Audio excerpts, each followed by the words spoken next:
हरे कृष्णा। तो आज हम छठा अध्याय लेंगे और छठे अध्याय में ध्यान योग इसके बारे में बताया है भगवान ने। तो हमको पता है कि अभी 1 से लेकर के छठे अध्याय तक क्या है, कर्मयोग प्रधान अध्याय है। हाँ, सारा कर्म किस प्रकार से करना है। पहले तीसरे अध्याय में हमने देखा था कि किस प्रकार हर कर्म को यज्ञ के स्वरूप में करना है। अगर नहीं करेंगे तो क्या होगा, यज्ञार्थात कर्मणो अन्यत्र लोकोयम कर्म बंधना, कर्म बंधन उत्पन्न करता है। अगर अन्यत्र कर्म किया यानी यज्ञ के स्वरूप में कर्म नहीं किया, अपने भोग के लिए कर्म किया, तो निश्चित रूप से उसका कर्म बंधन उत्पन्न होगा। और कर्म बंधन है यानी हमको इस भौतिक जगत में बार बार आना पड़ेगा। तो इस प्रकार से हमने तीसरे अध्याय में बहुत सारी बातें देखी थी। और फिर वहीं पर अर्जुन ने पूछा था तीसरे अध्याय में कि कभी कभी मनुष्य ऐसा क्यों करता है कि जैसे कि उसको इच्छा नहीं है, फिर भी कोई बलपूर्वक उससे कोई पाप कर्म करवा रहा है, ऐसा क्यों होता है। तब भगवान ने अपने दुश्मन के बारे में, सबसे बड़ा दुश्मन कौन है मनुष्य का क्या, सारे ही जीवात्माओं का सबसे बड़ा दुश्मन कौन है उसके बारे में बताया था। कौन सा दुश्मन है वो, काम एष क्रोध एष रजोगुण समुद्भव। तो जो काम है वो रजोगुण से उत्पन्न होता है और उसके पीछे पीछे क्रोध भी आता है ना। क्रोध तो तमोगुण में। तो इस प्रकार ये आकर के हमारे इंद्रिया, मन और बुद्धि पर कब्जा पा लेते हैं। और जब बुद्धि तक ये काम बहुत आ गया, तब क्या होता है, हमारी आत्मा भी उससे प्रदूषित हो जाती है। तो ये बहुत सुंदर बातें हमने तीसरे अध्याय में देखी। चौथे अध्याय में हमने दिव्य ज्ञान के बारे में जाना और किस प्रकार भगवान ने बताया है कि ज्ञान युक्त कर्म करने से हमारे सारे पापों का नाश हो जाता है। ज्ञान कौन सा, कि हमारा अस्तित्व, हमारा स्वरूप कैसा है, भगवान क्या करते हैं हमारे लिए, भगवान हमारे क्या लगते हैं, है ना। कि उनको ही समर्पित करते हुए ज्ञान युक्त ऐसा कर्म करना चाहिए, तब हमारे सारे पापों का नाश हो जाएगा, है ना। तो किस प्रकार अंत अंत में बताया है चौथे अध्याय की, कि ज्ञान के नाव में बैठकर पापियों से पापी मनुष्य भी इस भवसागर को पार कर सकता है ना।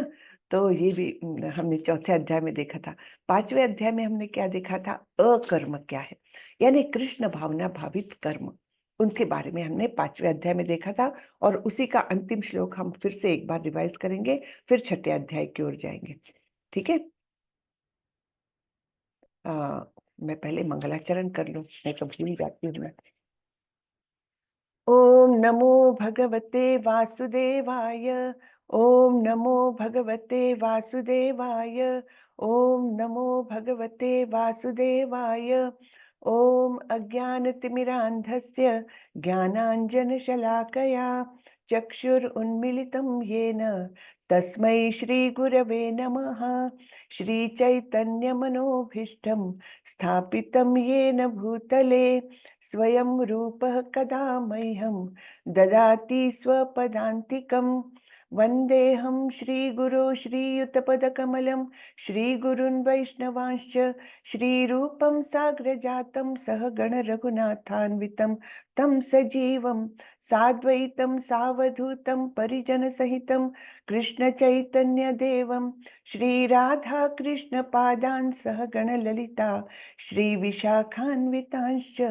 हे कृष्ण करुणा सिंधु दीनबंधु जगतपते गोपेश गोपिका कांत श्री राधा कांत नमोस्तुते। तप्त कांचन गौरांगी राधे वृंदावनेश्वरी वृषभानुसुते देवी प्रणमामि हरिप्रिये। नमो विष्णुपदाय कृष्णपृष्ठाय भूतले श्रीमते भक्ति वेदांत स्वामी इति नामिने। नमस्ते सारस्वती देवे गौरवाणी प्रचारिणे निर्विशेषाय शून्यवादी पाश्चात्य देशतारिणे। जय श्री कृष्ण चैतन्य प्रभो नित्यानंद श्री अद्वैत गदाधर श्रीवासादि गौरभक्त वृंदा। हरे कृष्णा कृष्णा कृष्णा हरे हरे, हरे रामा राम रामा हरे हरे, हरे कृष्णा कृष्णा कृष्णा हरे हरे, हरे रामा राम रामा हरे हरे। हरे कृष्णा। तो चलिए मैं शेयर करती हूँ।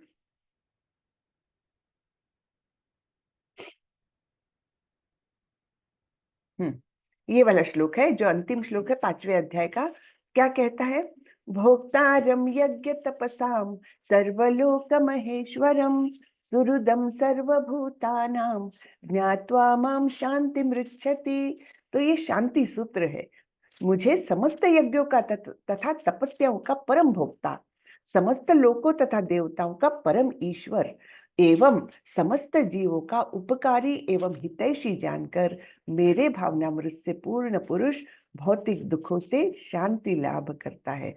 तो ये 3 बातें हमको हमेशा याद रखनी है कि हम जो भी कर्म करते हैं तो वो भगवान की प्रसन्नता के लिए ही करें, क्योंकि अंतिमतः इसके भोक्ता है, परम भोक्ता है। वो कौन है? भगवान स्वयं है। और सभी लोगों के, इवन देवताओं के भी, हाँ, उनके भी नियंत्रक कौन है? परम नियंत्रक, परम ईश्वर कौन है? भगवान स्वयं है। और सभी जीवों के, वो जीव चाहे कीटाणु हो, चाहे पेड़ पौधे हो, चाहे मनुष्य हो, सभी जीवों के उपकारी एवं हितैषी कौन है? भगवान स्वयं है। तो हमारे भी उपकारी और हितैषी भगवान स्वयं है। इसलिए हमको उनकी सेवा में लगे रहना चाहिए। इसलिए हमारे मन में भय का लवलेश भी नहीं रहना चाहिए, क्योंकि हमारे तो मित्र है, हितैषी मित्र है भगवान, है ना। तो ये जब जान करके हम अपना जीवन बिताएंगे, तब निश्चित रूप से हमारे मन में क्या रहेगा? एक प्रकार की शांति रहेगी। कोई चिंता, कोई भय, है ना, कोई एंजाइटी, कोई स्ट्रेस रहेगा ही नहीं। ठीक है। तो इन 3 चीजों को हमको अपनाना है। तो चलिए अभी 6ठे अध्याय पर जाते हैं। 6ठा अध्याय है ध्यान योग। श्री भगवानुवाच अनाश्रितः कर्म फलम कार्यं कर्म करोति यः स सन्यासी च योगी च न निरग्निर्न चाक्रियः। श्री भगवान ने कहा, जो पुरुष अपने कर्म फल के प्रति अनासक्त है और जो अपने कर्तव्य का पालन करता है, वही सन्यासी और असली योगी है। वह नहीं जो न तो अग्नि जलाता है और न कर्म करता है। 1 मिनट, अजय प्रभु वो अटेंडेंस लिंक डाल दीजिए प्रभु। हरे कृष्णा, हरे कृष्णा जी माता जी। जी। तो श्री भगवान क्या कह रहे हैं? जो पुरुष अपने कर्म फल के प्रति अनासक्त है और जो अपने कर्तव्य का पालन करता है, वही सन्यासी और असली योगी है। वह नहीं जो न तो अग्नि जलाता है और न कर्म करता है। तो ये अंतिम लाइन में किसका वर्णन है? जो बिल्कुल कुछ भी नहीं करते, निष्क्रिय रहते हैं, कोई भी कर्म नहीं करते, है ना। तो उनके बारे में बोला है। लेकिन इनको सन्यासी नहीं बोला है भगवान ने, है ना। तो कौन है सन्यासी वास्तव में? असली योगी और सन्यासी कौन है? जो अपने कर्म फल के प्रति अनासक्त है, यानी कर्म फल मिले ना मिले, अच्छा मिले बुरा मिले, कोई भी परिस्थिति में वो आसक्ति नहीं रखता है उस कर्म फल के प्रति, है ना। मिले या ना मिले, अच्छा मिले बुरा मिले, कोई भी परिस्थिति हो, तो उस प्रकार से वो कर्म ऐसे करता है कि उसके कर्म फल के प्रति उसकी कोई आसक्ति नहीं है। और दूसरा, जो अपने कर्तव्य का पालन करता है। तो भगवान बार बार अर्जुन को बोलते हैं ना, अपने कर्तव्य का पालन करो, युद्धस्व, है ना, उठो और युद्ध करो, ऐसे बार बार बोलते हैं। तो वही बात यहाँ बताई है, हमको भी अपने कर्तव्यों का पालन करना है, उनसे भागना नहीं है। क्योंकि हम तो अभी शुरुआत में है, हम अगर सोचेंगे नहीं नहीं मुझे बहुत प्रगति करना है, सारे कर्म छोड़ दो, तो वो नहीं होता। उसके बारे में भी आगे एक बड़ा सुंदर श्लोक आने वाला है, आरुरुक्ष और मुनिर योगम, वो आगे है। तो यहाँ पर क्या बता रहे भगवान कि अपने कर्तव्य का पालन हमको करना है, और उसी को भगवान सन्यासी और असली योगी कहते हैं। यानी कर्तव्य पालन करते हुए कर्म करना है, लेकिन उसके कर्म फल के प्रति पूरी तरह से अनासक्त रहना है। ये सन्यासी की या योगी की डेफिनेशन भगवान करते हैं। यम संन्यासमिति प्राहुर योगम तम विद्धि पांडव, नह्य संन्यस्त संकल्पो योगी भवति कश्चन। हे पांडुपुत्र, जिसे सन्यास कहते हैं उसे ही तुम योग अर्थात पर ब्रह्म से युक्त होना जानो, क्योंकि इंद्रिय तृप्ति के लिए इच्छा को त्यागे बिना कोई कभी योगी नहीं हो सकता। तो इंद्रिय तृप्ति की अगर इच्छा हमारे मन में रहेगी तो हम कभी भी योग मार्ग में आगे नहीं बढ़ सकते, है ना। इसी के बारे में हमने तीसरे अध्याय में एक सुंदर श्लोक देखा था, मिथ्याचारस्य उच्यते, यानी उसने अपनी इंद्रियों को तो इंद्रिय विषयों से अलग कर लिया है, लेकिन मन वही है, तो वो इच्छाएं वही हैं, तो उसको भगवान ने क्या बोला था, मिथ्याचार। बस वही बात यहाँ पर भी आ रही है कि इंद्रिय तृप्ति की इच्छा को त्यागे बिना कोई योगी नहीं हो सकता। तो जिसे सन्यास कहते हैं उसे ही तुम योग अर्थात परब्रह्म से युक्त होना जानो। यानी जब सन्यास किसे कहा है, कर्तव्य करते हुए उसके कर्म फलों के प्रति पूर्णतः अनासक्त, है ना। तो ऐसे ही को सन्यास भी कहा है और उसी को योग युक्तो भी कहा है ना। योग से पूर्णतः क्या बोलेंगे, योग युक्त होना, हाँ, योगी बनना, ठीक है। तो इस प्रकार से भगवान बताते हैं कि इंद्रिय तृप्ति की इच्छा को त्यागना होगा। इंद्रिय तृप्ति की इच्छा लेकर के कोई भी योगी नहीं बन सकता। हाँ, मैं इस श्लोक के बारे में बता रही थी, आरुरुक्षोर्मुनिर योगम कर्म कारणमुच्यते, योगारूढ़स्य तस्यैव शमः कारणमुच्यते। अष्टांग योग के नवसाधक के लिए कर्म साधन कहलाता है, और योग सिद्ध पुरुष के लिए समस्त भौतिक कार्यकलापों का परित्याग ही साधन कहा जाता है। अब यहाँ दो चीजें हैं, है ना। किसको साधन कहा है पहले इसमें, जो नव साधक है, बिगिनर्स है, जैसे हम लोग है ना। हम लोग क्या है, बिगिनर्स है, तो हमारे लिए कर्म करते रहना यही साधन है। लेकिन जो उसमें बहुत पारंगत हो गया, बहुत उच्च स्तर का भक्त बन गया, तो उसके लिए क्या, उसके लिए फिर कर्म करने का कोई कारण ही नहीं रह जाता। हाँ, तो योग सिद्ध पुरुष के लिए समस्त भौतिक कार्यकलापों का परित्याग ही साधन कहा जाता है। तो जैसे हम एक इमेजिन करें, हमको कोई ऊंचाई पर चढ़ना है और हमारे पास सीढ़ी है, तो सीढ़ी क्या है, उस जगह पर पहुंचने के लिए साधन है ना। लेकिन जब वहां पर पहुंच गया तो क्या वो सीढ़ी लेकर ऊपर जाएगा, नहीं, तब उसको परित्याग करना पड़ेगा, क्योंकि वो उस ऊंचाई पर पहुंच गया, है ना। बिल्कुल वैसे ही यहाँ पर है, आरुरुक्ष और मुनिर योगर, यानी जो नव साधक है उसके लिए कर्म करना ही साधन है, उसके जरिए ही वो आगे बढ़ सकता है। लेकिन जब वो उच्चतम स्टेज पर चले जाता तब उसको कर्म का परित्याग करना पड़ता है ना, करना चाहिए। हाँ, परित्याग ही साधन बन जाता है उसका, ठीक है।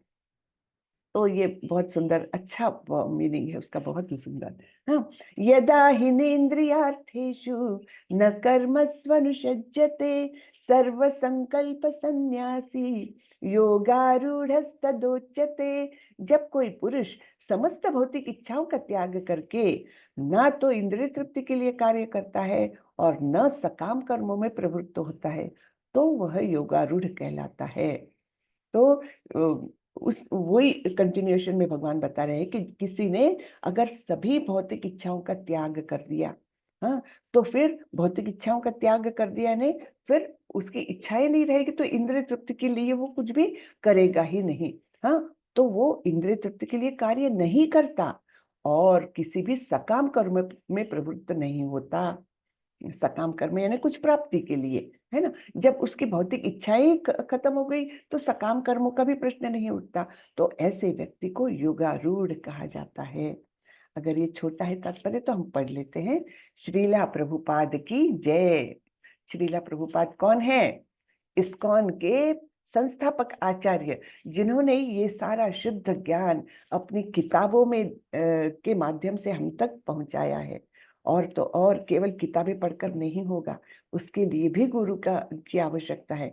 तो हम सभी के जो इस्कॉन मैंगलुरु से जुड़े हुए हैं, हम सबके गुरु कौन है, शिक्षा गुरु कौन है? नाम निष्ठा दास प्रभु जी। आपके भी, मेरे भी, हम सभी के जो भी इस्कॉन मैंगलुरु से जुड़ा है। और उन्होंने ही ये संकल्पना अपने वास्तव में लाई है ना, प्रैक्टिकल उसका वो एप्लीकेशन किया। कौन सा? कि सबको अपने अपने घरों में बैठकर इस जूम के माध्यम से सारा ये भगवत गीता का ज्ञान घर में बैठकर प्राप्त हो सके। केवल लेवल 1 लेवल 2 नहीं, इवन लेवल 6 तक भी सब कुछ घर में बैठकर पढ़ाई हो रही है। हाँ? तो ये बहुत अद्भुत कार्य उन्होंने किया। देश भर में ऐसा कार्य बहुत ही उनका देख करके कुछ टेम्पल्स ने चालू किया, लेकिन जो प्रोग्रेस इस्कॉन मैंगलुरु ने किया है वो अद्भुत है बिल्कुल। हाँ, सभी लोग आश्चर्यचकित है कि कैसे 10 लाख लोग इस ऑनलाइन क्लासेस के माध्यम से इस्कॉन मैंगलुरु से जुड़े हुए हैं। और अभी आप लोगों को पता होगा कि पिछले ही साल 19 अगस्त, टू बी प्रिसाइज 19 अगस्त को पिछले साल इस भव्य मंदिर का उद्घाटन हुआ। बड़ा सुंदर मंदिर है, लेकिन अभी भी कंस्ट्रक्शन चालू है। किस चीज का? हमारे प्रभु जी को वहां पर भगवत गीता कॉलेज चालू करना है। तो ये कितनी मतलब कितना आगे का दूरदर्शिता है ये, कि सभी कुछ ऑनलाइन तो नहीं हो सकता। प्रत्यक्ष संग चाहिए, प्रत्यक्ष उस मंदिर का वातावरण कैसा होता है उसका अनुभव चाहिए, है ना। तो इसलिए ये हाइब्रिड कोर्सेज के बारे में हमारे प्रभु जी सोच रहे हैं कि ऑनलाइन आप कोर्सेज करिए, लेकिन कुछ दिन वहां आकर के प्रत्यक्ष अनुभव करिए।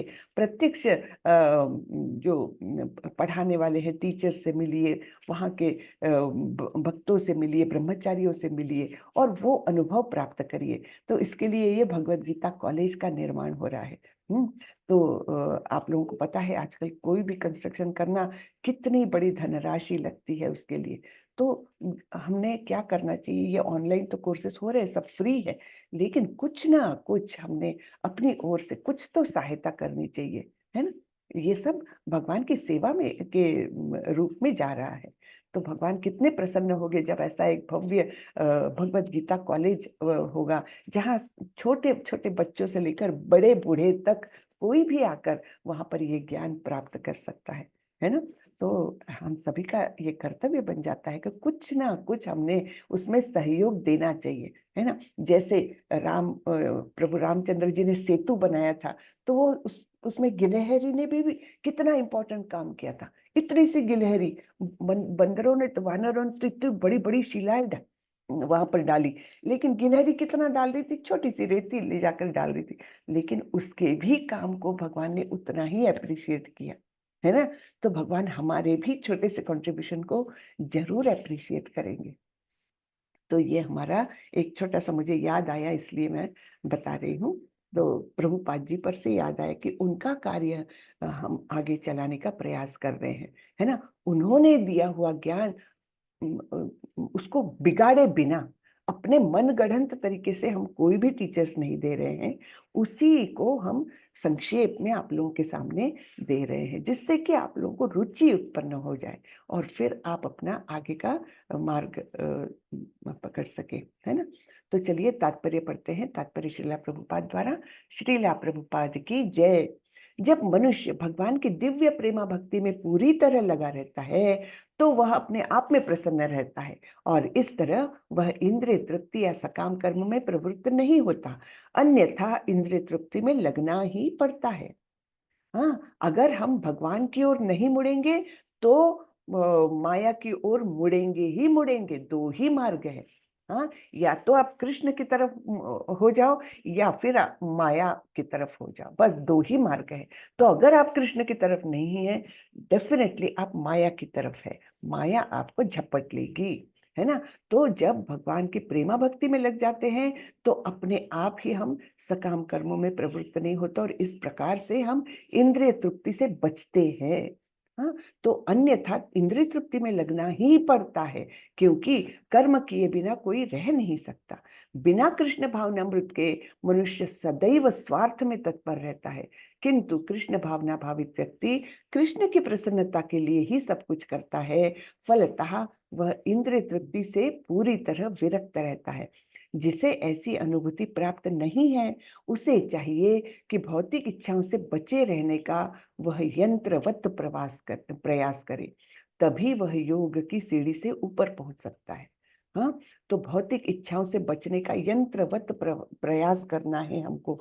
अभी हमारी स्टेज ये है, आरूढ़ और मुनिर योगम कर्म कारण उच्यते, हमको साधना करनी है ये, है ना। तो उसके लिए प्रयास करना है, चाहे शुरू में हमको तकलीफ क्यों ना महसूस हो, फिर भी हमको करना ही है, जिससे हम इन भौतिक इच्छाओं से बचे, और फिर इस प्रकार से हम धीरे धीरे भगवान की दिव्य प्रेमा भक्ति में आ जाए।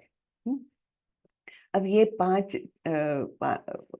छह श्लोक, 5 और 6वां श्लोक बहुत ही अच्छा है। देखिए, उद्धरेदात्मनात्मानं नात्मानं अवसादयेत्, आत्मैव हि आत्मनो बंधुर आत्मैव रिपुरात्मनः। मनुष्य को चाहिए कि अपने मन की सहायता से अपना उद्धार करे और अपने को नीचे ना गिरने दे। यह मन बद्ध जीव का मित्र भी है और शत्रु भी है। तो बड़ा ये जो मन है ना, ये बड़ा डिफिकल्ट है। कभी कभी वो मित्र है और ज्यादातर वो शत्रु है। तो लेकिन उसी की सहायता से हमको अपना उद्धार करना है, है ना। उसी के मन की ही सहायता से हमको भगवान की भक्ति प्राप्त करनी है। तो हमको कैसे प्रयास करने पड़ेंगे, है ना।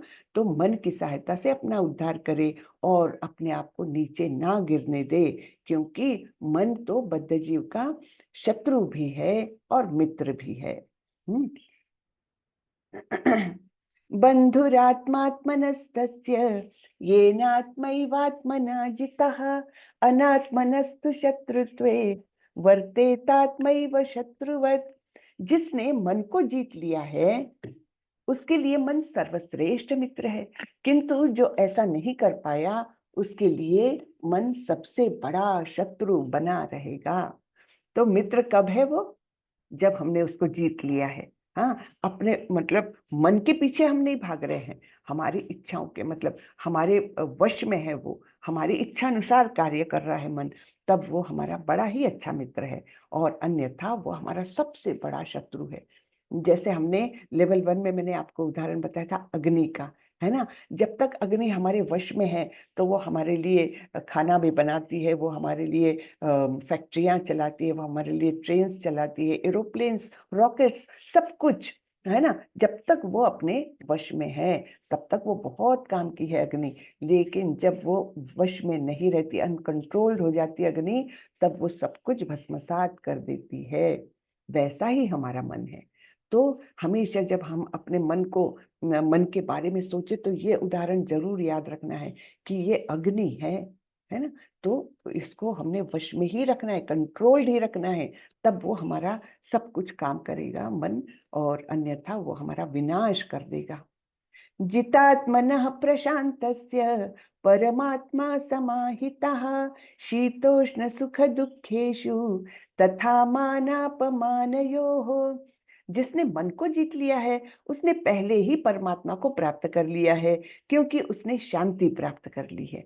ऐसे पुरुष के लिए सुख दुख, सर्दी गर्मी एवं मान अपमान एक से हैं। तो मन को जीत लिया है तो समझ लीजिए परमात्मा को प्राप्त कर लिया है, कितनी बड़ी बात है ना। तो इसलिए मन पर काबू रखना बहुत ही आवश्यक है। और जिसने मन को काबू में कर लिया तो वो सुख में बहुत आनंदित या दुख में बहुत ही दुखी, निराश इस प्रकार से नहीं होता। वो अविचलित रहता है, उसके मन में ये सब विकार नहीं आते। ये बड़ी बड़ी वेव्स जो आती है सुख दुख की, है ना, तो उसमें वो जैसे बहुत बड़ी शिप कैसे स्टेबल रहती है, कितनी भी बड़ी लहरें आ जाए, वो अपने बराबर अपने मार्ग को छोड़ती नहीं है ना। वैसे हमारा मन हो जाता है, सुख दुख की कितनी ही लहरें आ जाए, वो उस पर विराजमान होकर, बल्कि उनकी सहायता से ही वो आगे बढ़ता है ना। क्योंकि दुख भी आता है ना, दुर्घटना भी होती है जीवन में, तो उसका बहुत महत्व होता है। कल ही मैंने एक प्रभु जी से सुना, बड़ी सुंदर बात लगी मुझे, इसलिए मैं आप लोगों से शेयर करती हूँ। उन्होंने बोला कि जब भी कोई दुर्घटना होती है हमारे जीवन में, यानी कोई दुख आता है, तो हमने 3 बातें हमेशा स्मरण करनी चाहिए। कौन सी? पहली बात, मैंने जो किया वो पा रहा हूं, यानी I am responsible for what ever that is happening in my life, है ना। जो कुछ हो रहा है मेरे जीवन में, उसके लिए मैं ही जिम्मेदार हूं। दूसरा, भगवान ने तो जो बाण बन के आ रहा था मेरी ओर, उसको सुई बना दिया। यानी ये हमेशा सोचना चाहिए कि ये घटना जो हो रही है, उससे कितनी बड़ी भयंकर घटना और हो सकती थी, लेकिन भगवान ने मुझे एक सुई की जितनी ही चुभन दी है, जो मैं टॉलरेट करूंगा। हाँ, तो दूसरी बात ये। और तीसरी बात, देखिए, एक मिनट, तीसरी बात बहुत ही, हाँ, तीसरी बात यह है कि इस दुर्घटना के द्वारा भगवान मुझे क्या संदेश दे रहे हैं। हाँ, तो ये 3 बातें हमको हमेशा याद रखनी है, जब भी हमारे जीवन में कुछ अप्रासंगिक घटना, कोई दुर्घटना जो मन को दुख देने वाली, मतलब निराश कराने वाली घटना ऐसी आती है, तो ये 3 बातें हमको हमेशा याद रखनी है। तो मैं रिपीट इसलिए करती हूँ, आप लोगों को बता रही हूँ कि मुझे भी याद रहे। कल ही मैंने सुना है, इसलिए मैं ये, और बहुत सुंदर बात लगी मुझे, इसलिए मैं बता रही हूँ कि दुर्घटना होती है तो 3 बातें। एक है, आई एम रिस्पॉन्सिबल, है ना, कि मैंने जो किया वो मैं पा रहा हूँ। दूसरा, ये तो मुझे बाण बन के आने वाला था मेरे तरफ, लेकिन भगवान ने सुई बना दिया। और तीसरी बात, कि भगवान इसके माध्यम से मुझे कुछ संदेश दे रहे हैं, वो क्या है। ठीक है, तो ये बातें जरूर याद रखिए, क्योंकि बहुत अच्छी है। हर समय, मतलब हमारे जीवन में तो आते ही हैं प्लस माइनस, ऊपर नीचे होता ही रहता है। तो ये बातें अगर हमने ध्यान में रखी, तो हम, हमारी कोई भी दुर्घटना हो, जीवन में कोई भी समस्या हो, चाहे वो भूतकाल की क्यों ना हो, क्योंकि भूतकाल की दुर्घटनाओं के प्रति भी हम बड़े सेंसिटिव रहते हैं, है ना। अरे, मेरे जीवन में ऐसा क्यों हुआ, उस व्यक्ति ने मेरे साथ ऐसा व्यवहार क्यों किया, है ना। मैं तो इतना अच्छा हूँ, लेकिन मेरे साथ ऐसा क्यों हुआ। तो पहला पहला पॉइंट कौन सा? I am responsible. जो मैंने किया है वो ही मैं पा रहा हूँ, उसके सिवाय कुछ भगवान नहीं देते हैं। हाँ, और बल्कि भगवान ने तो बाण को सुई में बदल दिया, और इसके माध्यम से मुझे कुछ संदेश देना चाह रहे हैं भगवान। वो क्या है, वो मैंने समझना चाहिए। अच्छी लगी ना बात ये? हाँ कि नहीं? अरे, कोई रिस्पॉन्स नहीं देते हैं। बहुत अच्छी बात है। माता जी, जी बहुत माता जी बहुत बहुत अच्छी। अच्छी। हाँ, तो हरे ये बातें याद रखिए, मुझे बहुत ही अच्छी लगी, इसलिए मैंने वो याद रखी है। ठीक है, तो चलिए, जिसने मन को जीत लिया है, उसने पहले ही परमात्मा को प्राप्त कर लिया है, क्योंकि उसने शांति प्राप्त कर ली है। ऐसे पुरुष के लिए सुख दुख, सर्दी गर्मी एवं मान अपमान एक से हैं।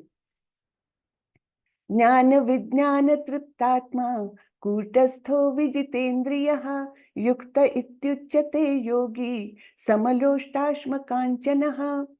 वह व्यक्ति आत्म साक्षात्कार को प्राप्त तथा योगी कहलाता है, जो अपने अर्जित ज्ञान तथा अनुभूति से पूर्णतया संतुष्ट रहता है। ऐसा व्यक्ति अध्यात्म को प्राप्त तथा जितेंद्रिय कहलाता है। वह सभी वस्तुओं को, चाहे वे कंकड़ हो, पत्थर हो या कि सोना, एक समान देखता है। हम्म, तो उसकी विशेषताएं बताई है योगी की। तो वो क्या करता है? अपने अर्जित ज्ञान तथा अनुभूति से पूर्णतया संतुष्ट, है ना, कि इवन ज्ञान के पीछे भी भाग दौड़ करके नहीं जा रहा, वो संतुष्टि के साथ वो धीरे धीरे, जिसको ऑर्गेनिक ग्रोथ कहते हैं आध्यात्मिक जगत में। तो आध्यात्मिक जगत में ऑर्गेनिक ग्रोथ कर रहा है, धीरे धीरे धीरे। आजकल क्या होता है, हम देखते हैं सब्जी भाजी में भी पेस्टिसाइड्स, है ना, और ये वो डाल करके उसको जल्दी जल्दी बड़ा कर देते, इंजेक्शन देते, ये तो वो खाने के लिए अच्छा है क्या? नहीं।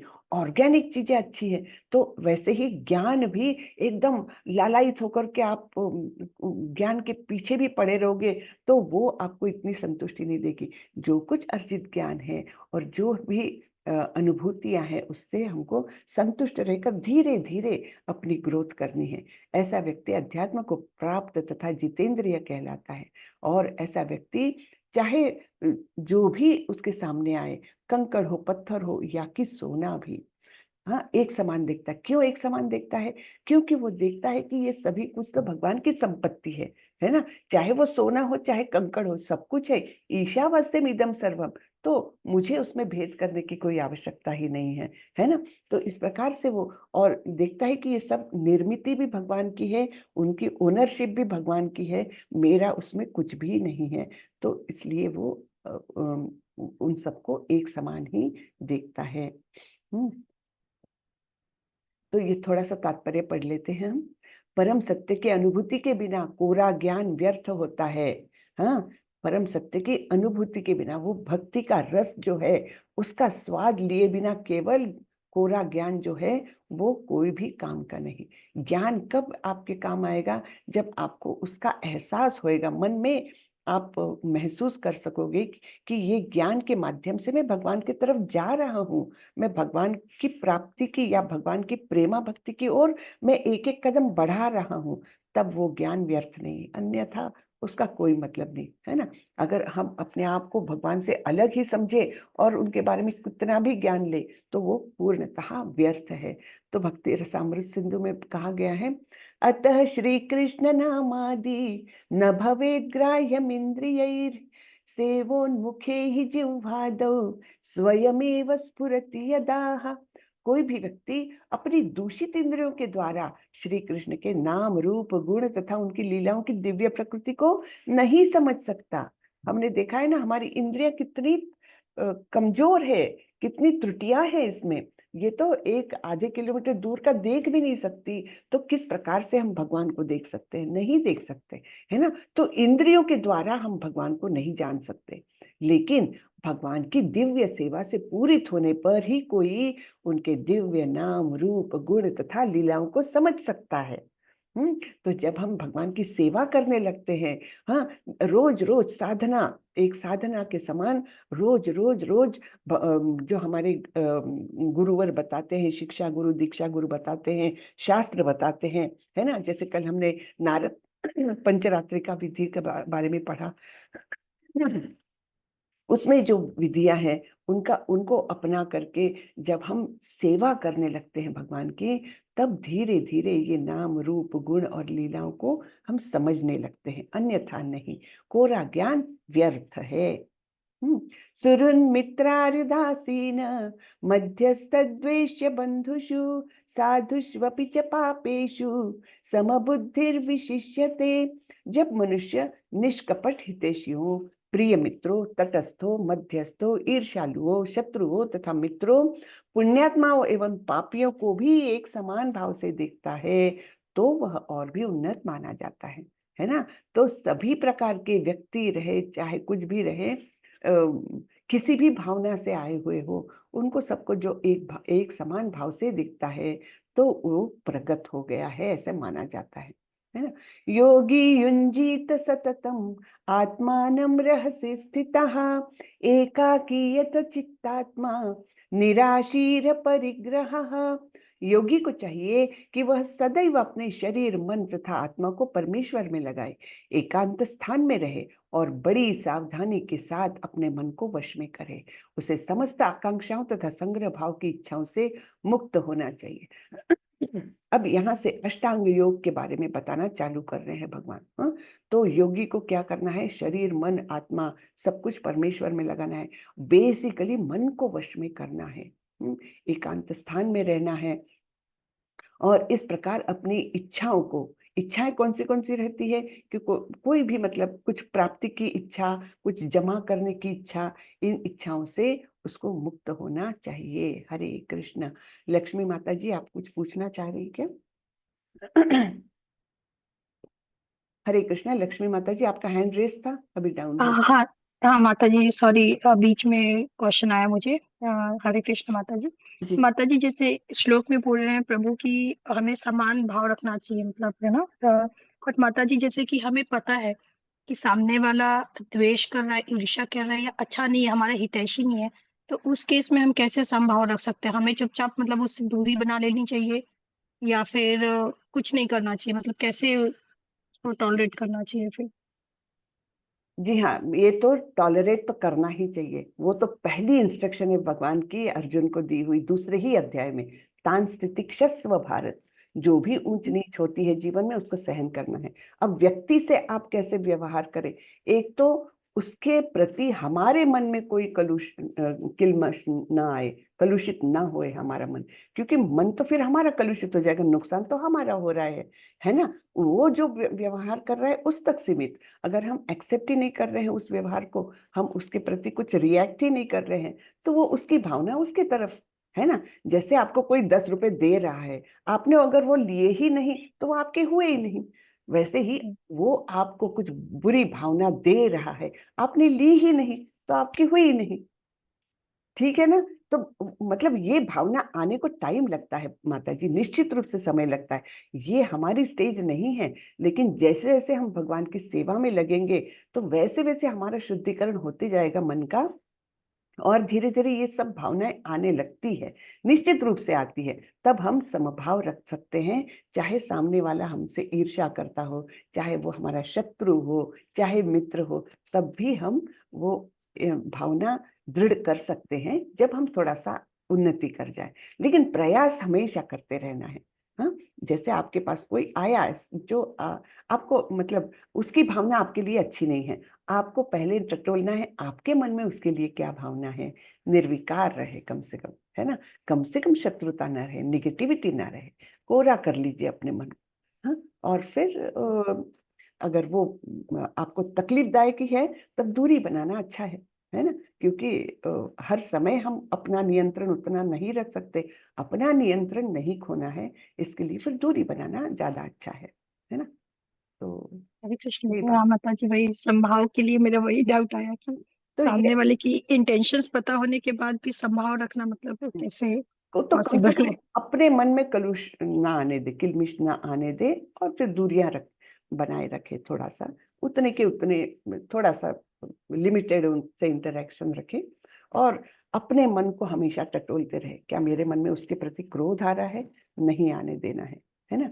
क्या मेरे मन में उसके प्रति घृणा आ रही है, नहीं आने देना है। वो अपने मन को थोड़ा सा बार बार हमको टटोलना चाहिए, है ना। हमारा मन नहीं खराब होना चाहिए, वो हमारी चीज है। उसका हम्म। मन उसके साथ, उसकी भावनाएं उसके साथ, वो हम बदल नहीं सकते, लेकिन हमारे मन को हम ट्रेन कर सकते हैं।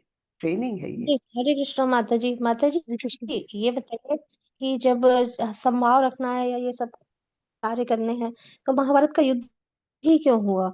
मान लीजिए वो गलत कर रहे थे, हम्म, तो युधिष्ठिर या पांडव लोग संभाव रखते, तो फिर युद्ध की क्या आवश्यकता थी? बिल्कुल। एक बात मैं बताती हूँ आपको, युद्ध की क्यों आवश्यकता हुई। पांडवों की ओर से ये बिल्कुल भावना नहीं थी कि युद्ध होए, और इसीलिए बार बार उन्होंने वो समेट जिसको कहते हैं संधि करने की वो की। स्वयं कृष्ण भी बार बार उनके पास गए, दूत बन करके, है ना। दुर्योधन के पास गए, है ना। पहले उन्होंने बोला कि चलो तुम भी राजा बनो, तुमको राजा बनने की अभिलाषा है, तुम भी राजा बनो, लेकिन कम से कम आधा राज्य तो पांडवों को दो। वो क्षत्रिय है, क्षत्रिय बिना कुछ मतलब कंट्रोल किए या राज्य किए बिना वो अपना जीवन यापन कैसे करेंगे। वैसे तो पांडवों ने कितने संकट झेले हैं। हाँ, उसकी तो कोई मर्यादा ही नहीं। विषान महाग्नि पुरुषाद दर्शन, कुंती स्तुति में यह आता है कि कैसे कैसे संकट उन्होंने दिए, कि इतने बचपन में भीम को विष दिया गया, विषान महाग्नि पुरुषाद दर्शनात् महत् असत सभायान, वो मतलब द्रौपदी का चीरहरण हुआ, उनको वनवास दिया गया, उनको जंगल में वो वारणावत में जलाने का प्रयत्न किया, सभी कुछ तो किया उन्होंने, फिर भी पांडव अपनी मर्यादा में रहे, है ना। वो चाहते तो पहले ही हो सकता था कि चलो हम नहीं मानते तुम्हारी बात, हम पर इतने तुम अत्याचार कर रहे हो, फिर भी इतना वनवास सहन किया, सब कुछ किया ना उन्होंने। और अल्टीमेटली फिर जब संधि करने के लिए दूत बन करके कृष्ण गए दुर्योधन के पास, उनको बोला चलो पूरा नहीं आधा ही राज्य दे दो।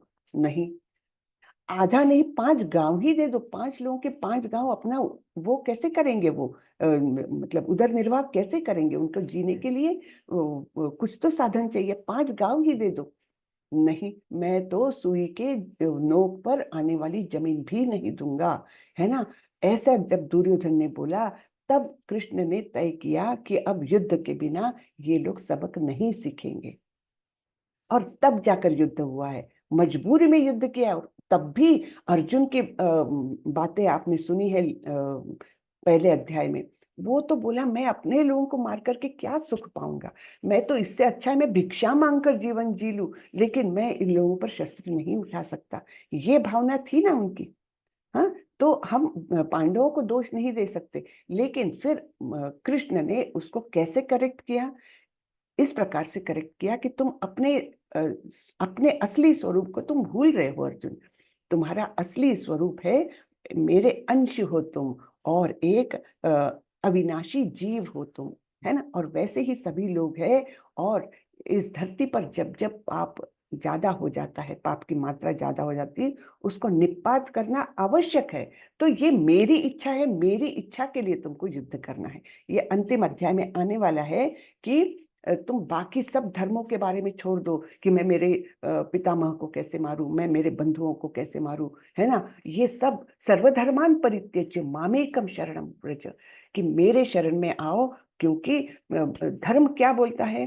धर्मम तो साक्षात भगवत प्रणीत, जो भगवान का आदेश है उसका पालन करना ही धर्म है। इसलिए तुम धर्म की रक्षा के लिए युद्ध करो। उनकी अपनी इंद्रिय तृप्ति की इच्छा के लिए युद्ध नहीं कर रहे थे पांडव लोग, भगवान की इच्छा की पूर्ति के लिए युद्ध कर रहे थे। तो ये देखिए, भावना ही है जो किसी भी कार्य की कैटेगरी बदल देती है ना। कैटेगरी बदल जाती है जब हम अपने लिए कुछ कार्य करते, तो वो तो सकाम कर्म में आया। वही काम अगर हम भगवान की इच्छा तृप्ति के लिए करते हैं, तो वो दिव्य हो जाता है।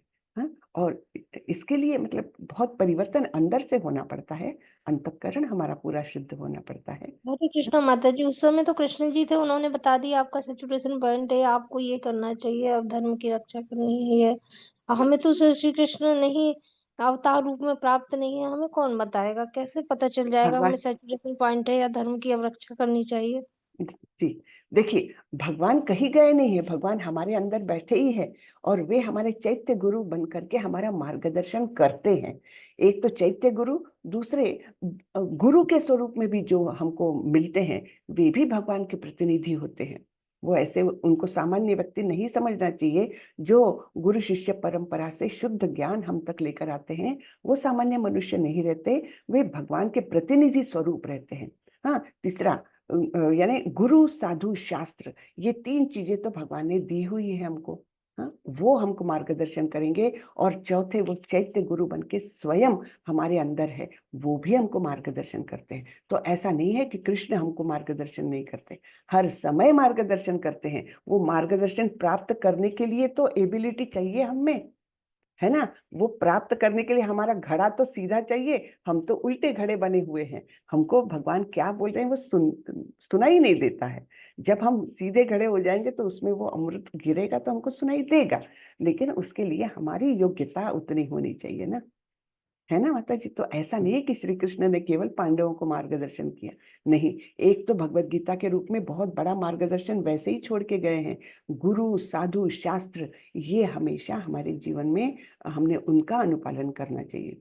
अपने मन गढ़ंत तरीके से हम जीवन जीते हैं और फिर भगवान को दोष देते हैं, ऐसा नहीं है, ऐसा नहीं होता है ना। हरे कृष्णा माता जी, आप इतनी अच्छी बातें बताती हैं कि फर्स्ट लेवल और सेकंड लेवल के बीच जो 2-3 दिन रह गए थे, ऐसे लग रहा था जैसे साक्षात भगवान ने मेरा साथ छोड़ दिया हो थोड़े समय के लिए। हरे कृष्ण जी, माता जी। ये सब भगवान की ही तो वाणी है, और क्या है। मैं कुछ अपने मन का तो कुछ नहीं बता सकती, मैं, मेरी कोई योग्यता ही नहीं है।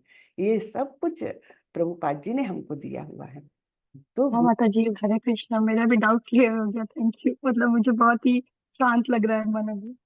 जी, हरे कृष्ण। तो हरे। ये भगवत गीता है ही इतनी अद्भुत, इसलिए तो इसको लाइफ मैन्युअल कहा गया है ना। तो जीवन जीने का तरीका है ये।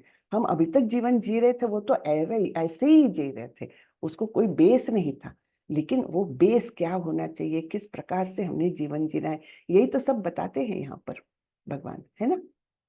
हरे कृष्ण माता जी, आपने बहुत ही सुंदर बताया, बहुत ही अच्छा आपने जवाब दिया इनका। जी क्योंकि धन्यवाद। जब तक हमारे अंदर जहर है तो हम दूसरे के जहर को दिखाई देता ही रहेगा हमेशा। हम्म।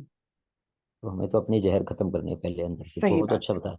जी सही जी बात। माता जी, हरे हरे कृष्ण। कृष्ण। हरे कृष्ण। तो योगी को चाहिए कि वह सदैव अपने शरीर, मन तथा आत्मा को परमेश्वर में लगाए, एकांत स्थान में रहे और बड़ी सावधानी के साथ अपने मन को वश में करे।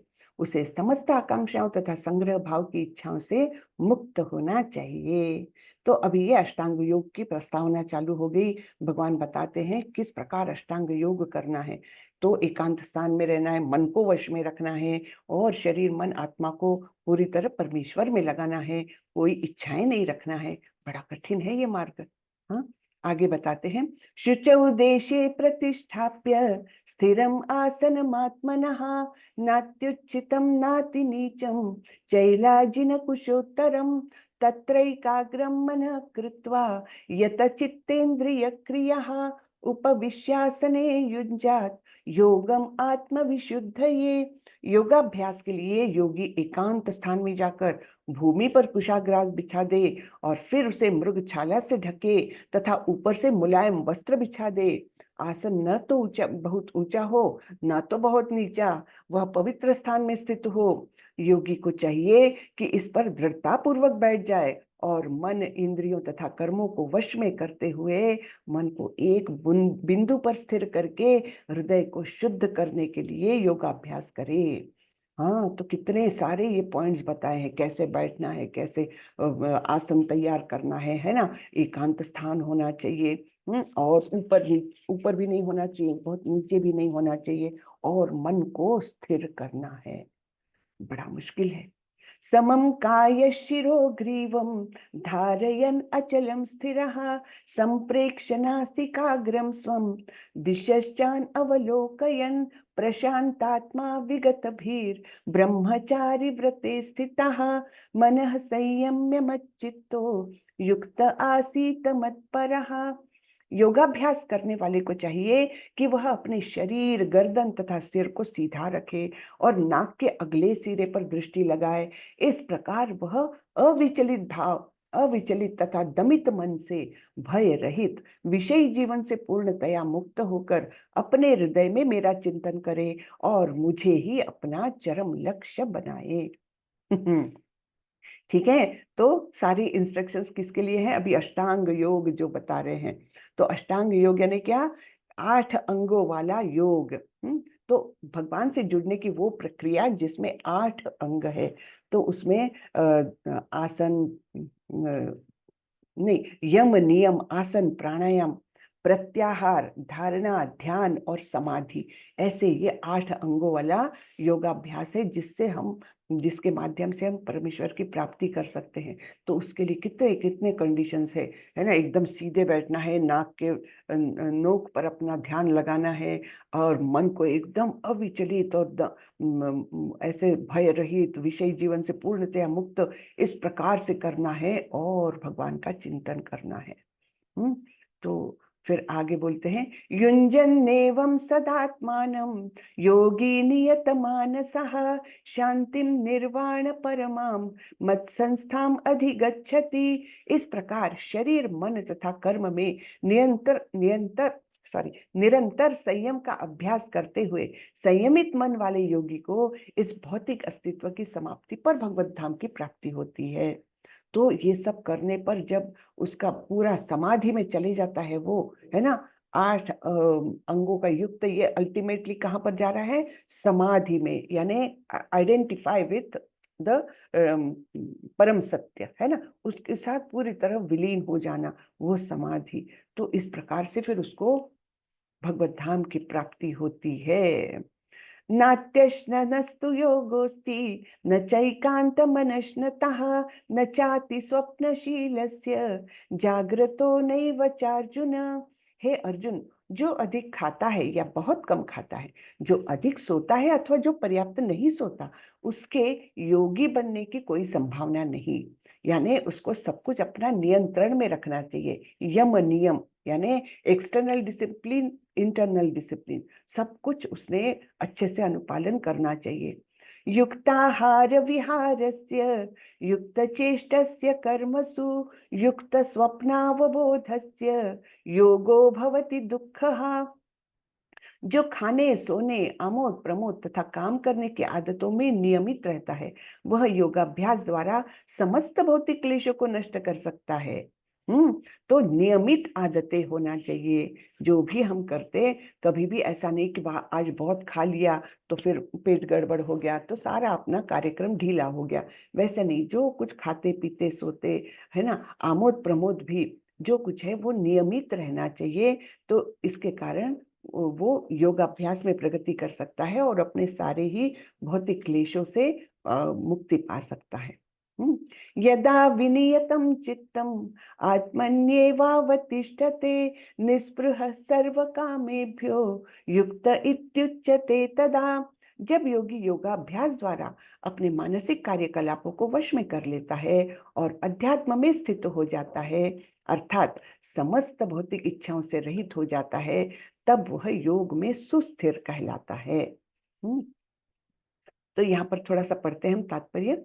साधारण मनुष्य की तुलना में योगी के कार्यों में यह विशेषता होती है कि वह समस्त भौतिक इच्छाओं से मुक्त रहता है, जिनमें मैथुन प्रमुख है।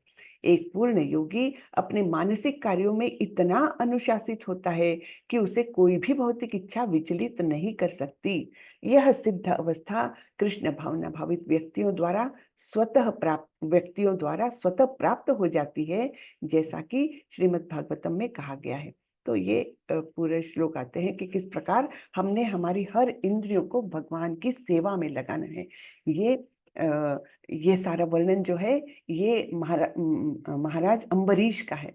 अम्बरीश महाराज ने अपने सारे ही इंद्रियों को पूरी तरह भगवान की सेवा में ही अर्पित किया हुआ था। तो वो वर्णन यहाँ पर आ रहा है कि राजा अम्बरीश ने सर्वप्रथम अपने मन को भगवान के श्री चरणों में स्थिर कर दिया, फिर क्रमशः अपनी वाणी को कृष्ण के गुणानुवाद में लगाया, हाथों को भगवान के मंदिर को स्वच्छ करने, कानों को भगवान के कार्यकलापों को सुनने, आंखों को भगवान के दिव्य रूप का दर्शन करने, शरीर को अन्य भक्तों के शरीरों का स्पर्श करने, घ्राणेन्द्रियों को भगवान पर चढ़ाए गए कमल पुष्प की सुगंध सूंघने, जीभ को भगवान के चरण कमलों पर चढ़ाए गए तुलसी पत्रों का स्वाद लेने, पांवों को तीर्थ यात्रा करने तथा भगवान के मंदिर तक जाने, सिर को भगवान को प्रणाम करने तथा अपनी इच्छाओं को भगवान की इच्छा पूरी करने में लगा दिया।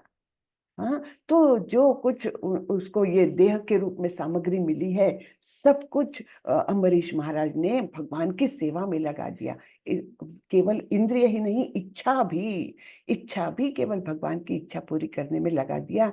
ये सारे दिव्य कार्य शुद्ध भक्त के सर्वथा अनुरूप है। तो शुद्ध भक्त यानी हमारे प्रभु जी हमेशा बोलते हैं, इस्कॉन की स्थापना इसलिए नहीं हुई कि सब लोग सत्व गुण में आ जाए, वो तो मिनिमम है। ये तो इस्कॉन तो शुद्ध भक्त बना सकता है। हाँ, व्यक्ति को शुद्ध भक्त बनाने का ये अल्टीमेट प्रयोजन है इस्कॉन का। तो इस प्रकार से ये सारे दिव्य कार्य शुद्ध भक्त के सर्वथा अनुरूप है। यथा दीपो निवातस्थो नेंगते सोपमा स्मृता योगिनो यत चित्तस्य युञ्जतो योगमात्मनः। जिस प्रकार वायु रहित स्थान में दीपक हिलता डुलता नहीं, उसी तरह जिस योगी का मन वश में होता है वह आत्म तत्व के ध्यान में सदैव स्थिर रहता है।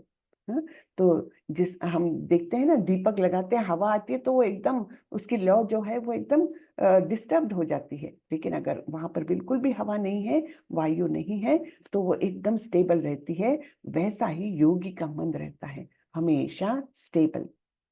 यत्रो परमते चित्तम निरुद्धम योग सेवया यत्र चैवात्मनात्मानं पश्यन्नात्मनि तुष्यति सुखम आत्यंतिकम यत्तद् बुद्धिग्राह्यमतीन्द्रियं वेत्ति यत्र न चैवायं स्थितश्चलति तत्त्वतः यं लब्ध्वा चापरं लाभं मन्यते नाधिकं ततः यस्मिन् स्थितो न दुःखेन गुरुणापि विचाल्यते तं विद्या दुःख संयोग वियोगम योग संजितम।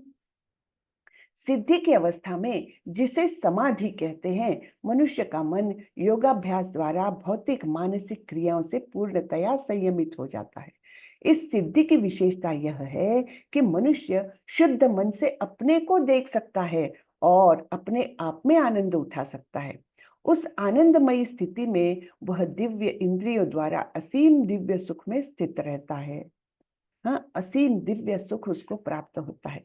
इस प्रकार स्थापित मनुष्य कभी सत्य से विपथ नहीं होता और इस सुख की प्राप्ति हो जाने पर वह इससे बड़ा दूसरा कोई लाभ नहीं मानता। ऐसी स्थिति को पाकर मनुष्य बड़ी से बड़ी कठिनाई में भी विचलित नहीं होता। यह निस्संदेह भौतिक संसर्ग से उत्पन्न होने वाले समस्त दुखों से वास्तविक मुक्ति है। तो भौतिक संसर्ग के कारण हमारे जीवन में सारे सुख दुख आते हैं, है ना। तो भौतिक संसर्ग क्यों आते हैं? क्योंकि हम यहाँ के वास्तविक निवासी है ही नहीं।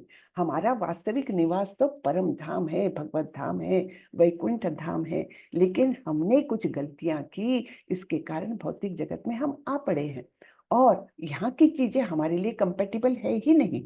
हाँ, तो ये जो कष्ट होता है, शरीर में व्याधियां आती है, इससे दुख क्यों पहुंचता है? क्योंकि हम कंपेटिबल है ही नहीं इस भौतिक शरीर के लिए। हमारा स्वरूप जो है वो आध्यात्मिक स्वरूप है। तो जैसे एक मछली को अगर जमीन पर लाकर रखा तो वो छटपटाती है, वैसे ही हम छटपटा रहे हैं क्योंकि ये कंपेटिबल है ही नहीं वातावरण हमारे लिए। तो हमारा वातावरण, वास्तविक स्वरूप जो परम धाम है वो कौन सा है? वो भगवान के साथ वाला परम धाम है हमारा। इसलिए हम भौतिक चीजों से संसर्ग से उत्पन्न होते हैं, होने वाले दुखों से हम प्रताड़ित होते हैं। लेकिन जब योगी उस स्थान पर पहुंच गया है, समाधि के लेवल पर पहुंच गया है, तो फिर यहाँ के जो भौतिक चीजों से उसको कष्ट होते हैं उससे वो मुक्त हो जाता है। सनिश्चयेन योक्तव्यो योगो निर्विण्ण चेतसा संकल्प प्रभवान कामान् त्यक्त्वा सर्वान् अशेषतः मनसैवेन्द्रिय ग्रामं विनियम्य समन्ततः। मनुष्य को चाहिए कि संकल्प तथा श्रद्धा के साथ योगाभ्यास में लगे और पथ से विचलित ना हो। उसे चाहिए कि मनोधर्म से उत्पन्न समस्त इच्छाओं को निरपवाद रूप से त्याग दे। निरपवाद नहीं, ये नहीं कि अरे एक आध इच्छा रही तो क्या है, मनुष्य हूं मैं, अल्टीमेटली इच्छाएं तो आएगी। ये कंसेशन अपने आप को नहीं देना है। निरपवाद रूप से मनोधर्म से उत्पन्न समस्त इच्छाओं को त्यागना है। निरपवाद, कुछ भी अपवाद नहीं रखना है उसमें।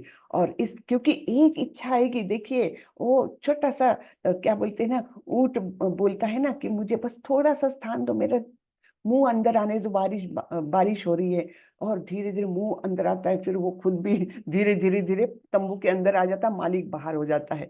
वैसी है ये इच्छाएं। थोड़ा सा भी अपवाद हमने रखा कि ठीक है ना, ये इच्छा आ रही है मन में तो पूरी कर देते हैं ना, हाँ, फिर वो हम पर हावी हो जाती है। तो इस प्रकार से मनोधर्म से उत्पन्न समस्त इच्छाओं को निरपवाद रूप से त्याग दे और इस प्रकार मन के द्वारा सभी ओर से इंद्रियों को वश में करे। तो मन के द्वारा इंद्रियों को वश में करना है। ये किसके लिए है? ये अष्टांग योगी के लिए है, भक्त के लिए ये मार्ग नहीं है, वो हम आगे देखने वाले हैं। तो ये आप कंफ्यूज ना करें कि मन के द्वारा इंद्रियों को वश में करना ये बहुत योग्य मार्ग है। नहीं, ये एक मार्ग है, भगवान बता रहे हैं अष्टांग योग का, लेकिन फिर भी बता देंगे आगे जा करके कि ये सब तो कठिन है। इससे सबसे सरल और सबसे भगवान को निकट ऐसा मार्ग जो है वो है भक्ति योग का। ठीक है ना। तो ये अष्टांग योग के लिए है कि मन के द्वारा इंद्रियों को संयमित करना है। हाँ, अब आगे देखते हैं। शनै शनैरुपरमेत् बुद्ध्या धृति गृहीतया आत्मसंस्थं मनः कृत्वा न किंचिदपि चिंतयेत्। धीरे धीरे क्रमशः पूर्ण विश्वास पूर्वक बुद्धि के द्वारा समाधि में स्थित होना चाहिए और इस प्रकार मन को आत्मा में ही स्थित करना चाहिए तथा अन्य कुछ भी नहीं सोचना चाहिए। ये अष्टांग योग की अल्टीमेट स्टेज आ रही है।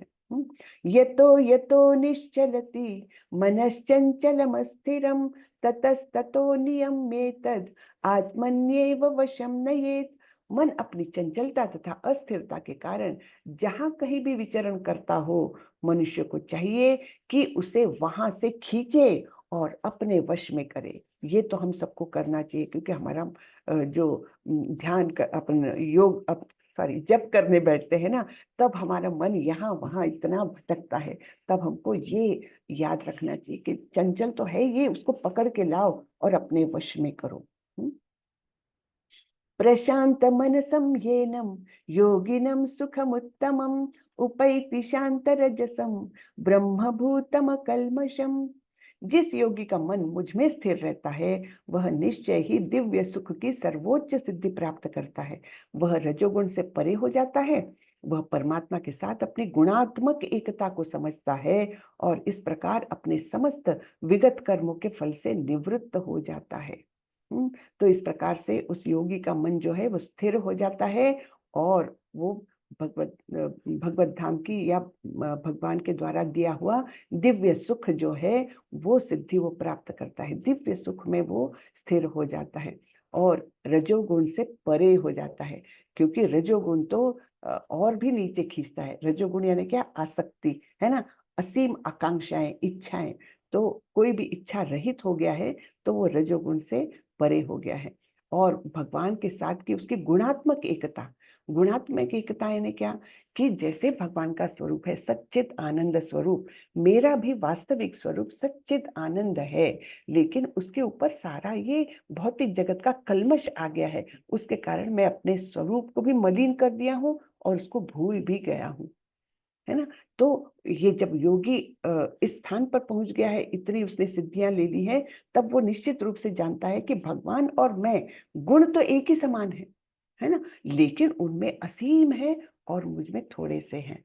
हाँ, क्वांटिटेटिवली हम एक नहीं है, लेकिन क्वालिटेटिवली हम एक ही है। जैसे समुद्र और समुद्र का एक चम्मच पानी लिया आपने बाहर, तो गुणात्मक रूप से वो दोनों एक ही है ना। उसमें जो कुछ सॉल्ट कंटेंट्स है, जो कुछ बाकी है, तो वो सभी कुछ एक जैसे ही है। वो एक चम्मच पानी में भी उतना ही है, समुद्र में भी उतना ही है, लेकिन समुद्र में असीम पानी है और ये एक चम्मच पानी कितना है? बहुत ही मर्यादित। वैसा ही हमारा स्वरूप है, लेकिन गुणात्मक रूप से हम भगवान के ही समान हैं।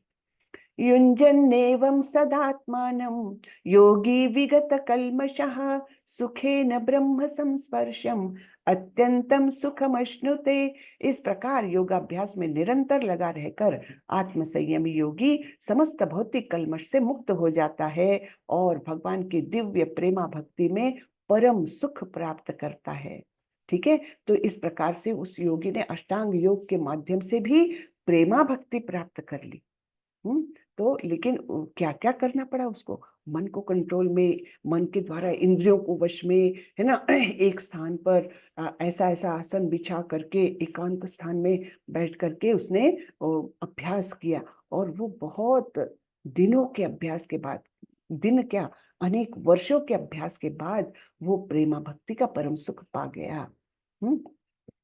सर्वभूतस्थमात्मानं सर्वभूतानि चात्मनि ईक्षते योगयुक्तात्मा सर्वत्र समदर्शनः। वास्तविक योगी समस्त जीवों में मुझको तथा मुझ में समस्त जीवों को देखता है। निस्संदेह स्वरूप सिद्ध व्यक्ति मुझ परमेश्वर को सर्वत्र देखता है। तो जो भी हमारे जीवन में आसपास जो भी जीव है, मनुष्य है, कीड़े कीटाणु है, सभी जीवों में कौन है? परमेश्वर है। तो योगी, जो वास्तविक योगी है, वो ये देख पाता है ना, कि समस्त जीवों को मुझ में और मुझ में समस्त जीवों को, इस प्रकार से वो देख पाता है। यो मां पश्यति सर्वत्र सर्वं च मयि पश्यति तस्याहं न प्रणश्यामि स च मे न प्रणश्यति। जो मुझे सर्वत्र देखता है और सब कुछ मुझ में देखता है, उसके लिए ना तो मैं कभी अदृश्य होता हूँ और ना वह मेरे लिए अदृश्य होता है ना। तो ऐसा व्यक्ति हर जगह, हर स्थान, हर चीज में भगवान का ही दर्शन करता है ना। तो ऐसे व्यक्ति के लिए वो भी मेरे लिए अदृश्य नहीं होता, यानी भगवान भी उसके ऊपर ध्यान लगाए रहते हैं कि हाँ ये मेरा भक्त मुझे हमेशा सब जगह देख रहा है, तो वो भगवान भी अपने आंखों से उसको ओझल नहीं होने देते, है ना।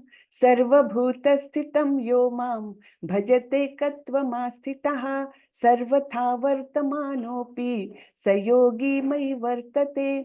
जो योगी मुझे तथा परमात्मा को अभिन्न जानते हुए परमात्मा की भक्ति पूर्वक सेवा करता है, वह हर प्रकार से मुझ में सदैव स्थित रहता है।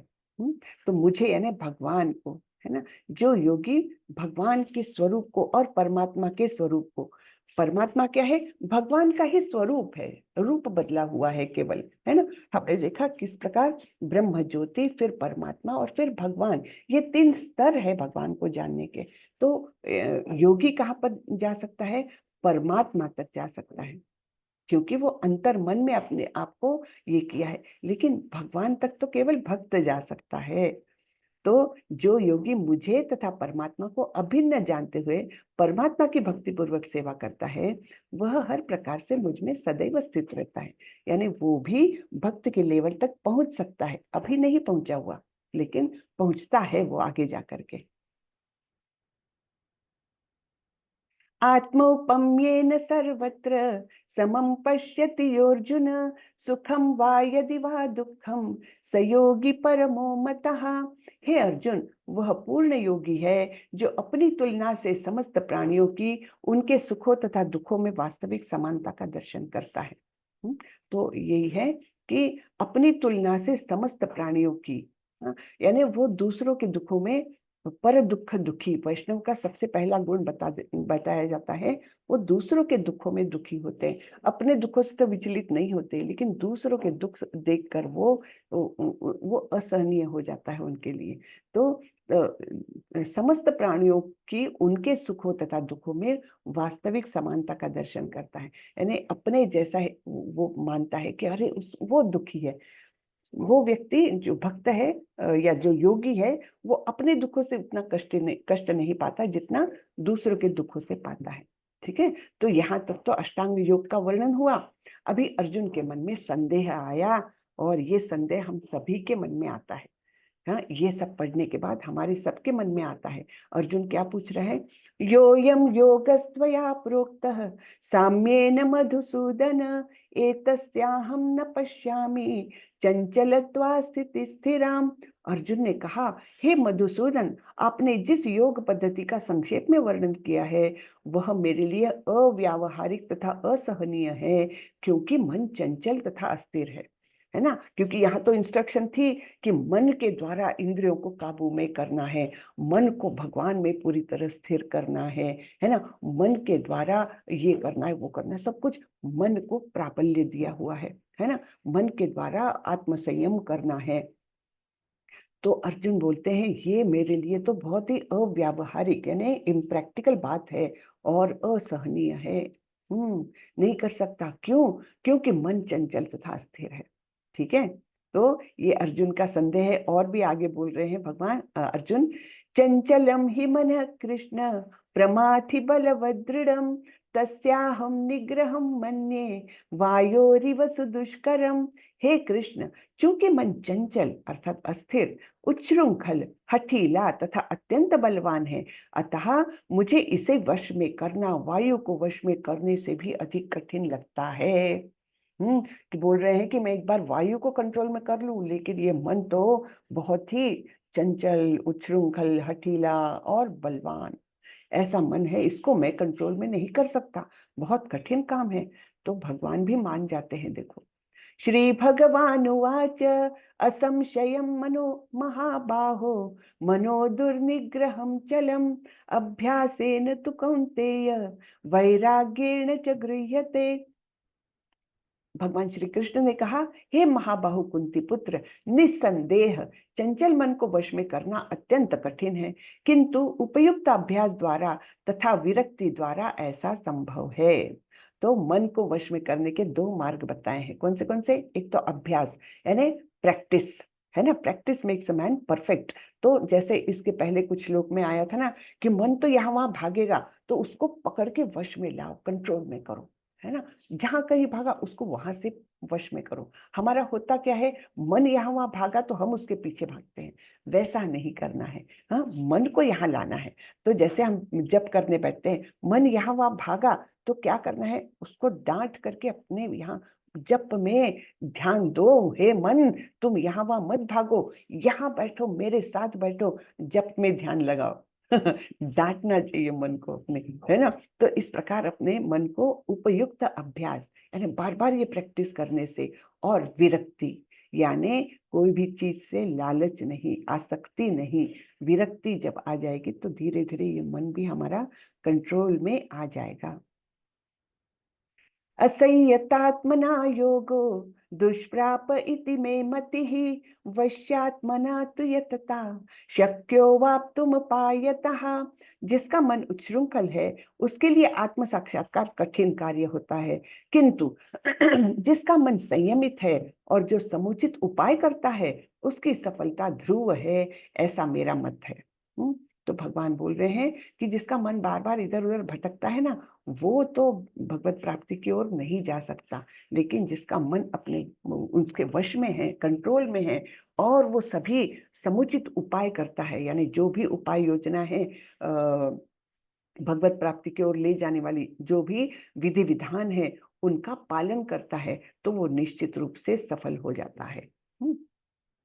अब अर्जुन के और प्रश्न आ रहे हैं, बहुत अच्छे प्रश्न है, और ये हमको एक बड़ा आश्वासन के स्वरूप में लेना चाहिए, भगवान के द्वारा दिया हुआ बहुत सुंदर आश्वासन मिलता है यहाँ पर हमको।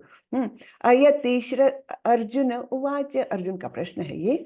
अयति श्रद्धयोपेतो योगाचलित मानसः, अप्राप्य योग संसिद्धिं काम गतिम कृष्ण गच्छति। अर्जुन ने कहा, हे कृष्ण, उस असफल योगी की गति क्या है जो प्रारंभ में श्रद्धा पूर्वक आत्म साक्षात्कार की विधि ग्रहण करता है, किंतु बाद में भौतिकता के कारण उससे विचलित हो जाता है और योग सिद्धि को प्राप्त नहीं कर पाता, है ना। यानी कोई आधे अधूरे मार्ग पर गया, उसने श्रद्धा पूर्वक वो मार्ग अपनाया, भक्ति का मार्ग या योग का मार्ग उसने अपनाया, लेकिन किसी कारणवश, हो सकता है उसी की खुद की मृत्यु हो गई या और कुछ भौतिक कारण हो गए, जिसके कारण वो उस मार्ग को छोड़ देता है, छूट गया वो मार्ग, तो उसको क्या होगा, उसका अल्टीमेट क्या होगा, है ना। तो ये प्रश्न है, बड़ा ही वैलिड पॉइंट है ना अर्जुन का।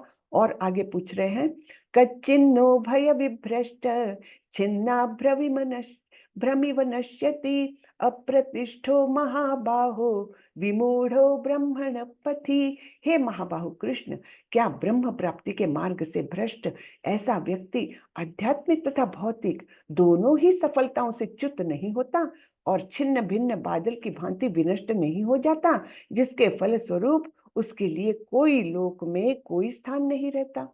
तो ये अर्जुन का प्रश्न है। उनको क्या लगता है कि अगर वो आधे अधूरे मार्ग में अगर छूट गया उसका ये मार्ग, है ना, योग प्राप्ति का मार्ग, योग सिद्धि का मार्ग अगर छूट गया, तो क्या वो ऐसे जैसे बादल होता है, छिन्न भिन्न हो गया बादल, बादल का एक टुकड़ा, छोटा सा टुकड़ा अपने बड़े बादल से छूट करके वो हो गया, तो वो कैसे हो जाता, हवा के कारण वो छिन्न भिन्न हो जाता।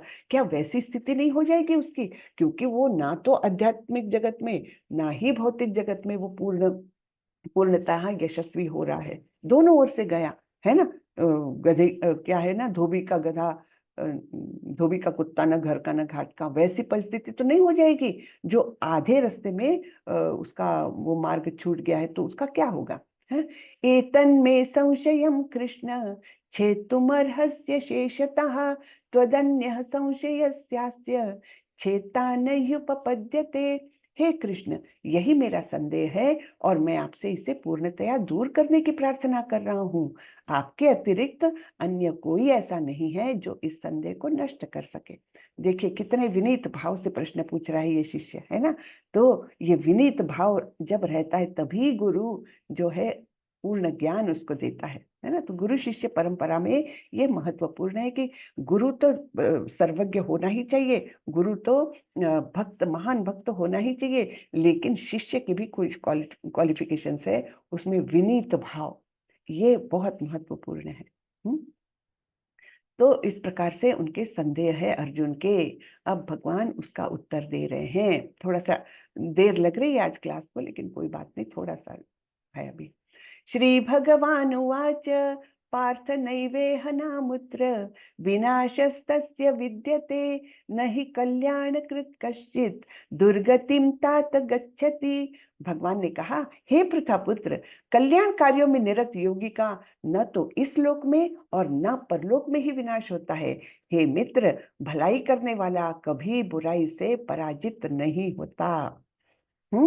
ठीक है। तो ऐसे व्यक्ति को जिसका मार्ग आधे में छूट गया है, योग सिद्धि की ओर का मार्ग आधे में छूट गया है, तो उसका ना तो इस लोक में यानी भौतिक जगत में भी उसका बुरा नहीं होता और परलोक में भी बुरा नहीं होता।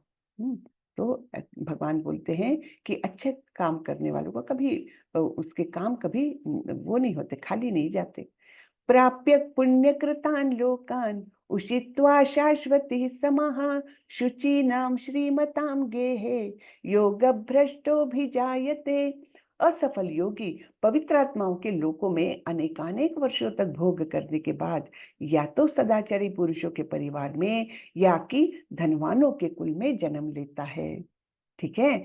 तो हम कभी कभी सोचते हैं ना कि अरे एक ही स्थान में एक ही समय में जन्मे हुए दो बच्चों की तकदीर इतनी भिन्न भिन्न क्यों है। एक तो एकदम गरीब घर में पैदा हो गया और एक तो उसी समय उसी स्थान में पैदा हुआ बच्चा इतने धनवान परिवार में गया, क्यों ऐसा, है ना। ये तो भगवान का बड़ा अन्याय है। इस प्रकार से हम सोचते हैं ना, ये हमारी कितनी मूर्खता है। यहाँ तो स्पष्ट भगवान बता रहे हैं कि धनवानों के कुल में या सदाचारी पुरुषों के कुल में कौन जन्म ले रहा है, जिसने कुछ ना कुछ तो योगाभ्यास किया पिछले जन्म में, कुछ ना कुछ तो भगवान का स्मरण किया, कुछ तो किया अच्छे काम, है ना। तो इस प्रकार से हमने ऐसा सोचना हमारा गलत है कि ये तो भगवान अन्याय करता है कि किसी को एकदम गरीब बनाया, किसी को धनवान बनाया, किसी को बहुत सुंदर बनाया, किसी को बहुत कुरूप बनाया। ये सब कुछ क्यों करते हैं भगवान? वो उनका ही है, जैसे किया वैसे पाया। तो उसमें भगवान हस्तक्षेप नहीं करते हैं। यहाँ पर तो आश्वासन दे रहे हैं कि जिसने योग सिद्धि के पथ पर कुछ भी थोड़ा सा भी प्रगति की तो उनको अगला जन्म, ये एक तो निश्चित है कि मनुष्य जन्म मिलेगा, दूसरा सदाचारी पुरुष, है ना। सदाचारी पुरुषों के या तो धनवान कुल में उनको जन्म मिलेगा और उसके पहले अनेकानेक वर्ष वो उच्च लोकों में इंद्रिय तृप्ति के अनेक प्रचुर मात्रा में साधन है, वहां सुखोपभोग करेंगे। ये हम प्रभुपाद जी का लिखा हुआ पढ़ते हैं। असफल योगियों की दो श्रेणियां हैं। एक वे जो बहुत थोड़ी उन्नति करने के बाद ही भ्रष्ट हो जाते हैं, दूसरे वे जो दीर्घ काल तक योगाभ्यास के बाद भ्रष्ट होते हैं। ठीक है, दो प्रकार है ना। एक तो थोड़ा सा कुछ करके ABCD पढ़ के ही निकल गया, या दूसरा जो बिल्कुल MSc तक गया, PhD के लिए प्रिपेयर किया लेकिन PhD मिली नहीं उसको ऐसा भी हो सकता है ना। तो इस प्रकार दीर्घ काल योगाभ्यास के बाद भ्रष्ट हो गया। जो योगी अल्पकालिक अभ्यास के बाद भ्रष्ट होता है वह स्वर्ग लोक को जाता है, जहां केवल पुण्यात्माओं को प्रविष्ट होने दिया जाता है। वहां पर दीर्घ काल तक रहने के बाद उसे पुनः इस लोक में भेजा जाता है, जिससे वह किसी सदाचारी ब्राह्मण वैष्णव के कुल में या धनवान वणिक के कुल में जन्म ले सके। योगाभ्यास का वास्तविक उद्देश्य कृष्ण भावनामृत की सर्वोच्च सिद्धि प्राप्त करना है, जैसा कि इस अध्याय के अंतिम श्लोक में बताया गया है।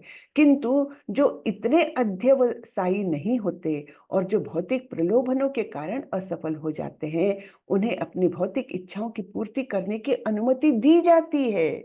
हाँ, बहुत विशेषता है देखिए भगवान के राज्य में। हाँ, कितनी विशेषता है कि जो भौतिक प्रलोभनों के कारण असफल हो गए उनको वो इच्छाएं पूरी करने देते हैं भगवान। हाँ, तत्पश्चात उन्हें सदाचारी या धनवान परिवारों में संपन्न जीवन बिताने का अवसर प्रदान किया जाता है। ऐसे परिवारों में जन्म लेने वाले इन सुविधाओं का लाभ उठाते हुए अपने आप को पूर्ण कृष्ण भावनामृत तक ऊपर ले जाते हैं। तो इस प्रकार अगर हम इस मार्ग में थोड़ा सा भी कुछ प्रगति करते हैं तब भी भगवान हमको सेकंड चांस, फिर सेकंड चांस, पता नहीं कितने तो भगवान हमको चांस देता है कि कुछ भी कर ले बेटा, मेरे तक आ जा, तू मेरे घर, अपने घर, खुद के घर आ जा। इसके लिए भगवान स्वयं बहुत प्रयत्नशील है। देखिए हम तो कुछ नहीं प्रयत्न करते, भगवान स्वयं इतने प्रयत्न करते कि हर जीव उन तक आ जाए, क्योंकि उनको, हम सब उनके ही संतानें हैं। तो किस पिता को ये अच्छा लगेगा कि उसके संतान दूर चली जाती है और कष्ट भोग रही है, और तो वो पिता तो चाहता है किसी भी प्रकार से मेरे तक आ जाए। तो ऐसे मल्टीपल चांसेस देते हैं भगवान। जो थोड़ा सा भी उनके तरफ झुकाव दिखाता है तो बहुत मल्टीपल चांसेस देते हैं भगवान। हाँ, जो उनसे बिल्कुल मुंह फेर लेता है तो ठीक है बेटा, तुमको नहीं जाना है, तो फिर अधम से अधम गति में प्राप्त होते हैं। फिर भी उनको भी चांसेस देते हैं जहां जहां पॉसिबल हो। अथवा योगिनामेव कुले भवति धीमताम् एतद्धि दुर्लभतरम लोके जन्म यदीदृशम। अथवा यदि दीर्घ काल तक योग करने के बाद असफल रहे तो वह ऐसे योगियों के कुल में जन्म लेता है जो अति बुद्धिमान है। निश्चय ही इस संसार में ऐसा जन्म दुर्लभ है। तो इस प्रकार से दूसरा चांस देते हैं भगवान। तत्र तम बुद्धि संयोगम लभते पौर्वदेहिकम यतते च ततो भूयः संसिद्धौ कुरुनंदन। हे कुरुनंदन, ऐसा जन्म पाकर वह अपने पूर्व जन्म की दैवी चेतना को पुनः प्राप्त करता है और पूर्ण सफलता करने के उद्देश्य से वह आगे उन्नति करने का प्रयास करता है। ठीक है, तो उसको वो मेमोरी भगवान दे देते हैं और वो फिर उसी रास्ते आगे बढ़ता है। हम देखते हैं ना, कभी कभी छोटे छोटे बच्चे भी भक्ति में इतनी प्रगति कर जाते हैं, तो वो कैसे होता है, उनका पूर्व जन्म का वो है, संचित है। तो इसलिए वो पूर्व जन्म का सहारा, मतलब उनको वो बुद्धि संयोग यानी बुद्धि मिल जाती है और फिर वो आगे बढ़ते हैं। पूर्वाभ्यासेन तेनैव ह्रियते ह्यवशोऽपि सः जिज्ञासुरपि योगस्य शब्द ब्रह्माति वर्तते। अपने पूर्व जन्म की दैवी चेतना से वह न चाहते हुए भी स्वतः योग के नियमों की ओर आकर्षित होता है। ऐसा जिज्ञासु योगी शास्त्रों के अनुष्ठानों से परे स्थित होता है। तो शास्त्रों के अनुष्ठान कुछ भी है उससे भी वो परे चले जाता है। प्रयत्नाद्यतमानस्तु योगी संशुद्ध किल्बिषः अनेक जन्म संसिद्धिस् ततो याति पराम गतिम। और जब योगी समस्त कल्मष से शुद्ध होकर सच्ची निष्ठा से आगे प्रगति करने का प्रयास करता है तो अंततो गत्वा अनेकानेक जन्मों के अभ्यास के पश्चात सिद्धि लाभ करके वह परम गंतव्य को प्राप्त करता है ना। तो भगवान उनको उसको मल्टीपल चांसेस देते रहते हैं, आगे आगे जन्म देते रहते हैं और धीरे धीरे उसका संचित, उसको जो अच्छे कर्मों का या योगाभ्यास के संचित जो है तो वो उसको आगे आगे बढ़ाता है और इस तरह वो परम गंतव्य को प्राप्त करता है, परम धाम को प्राप्त करता है।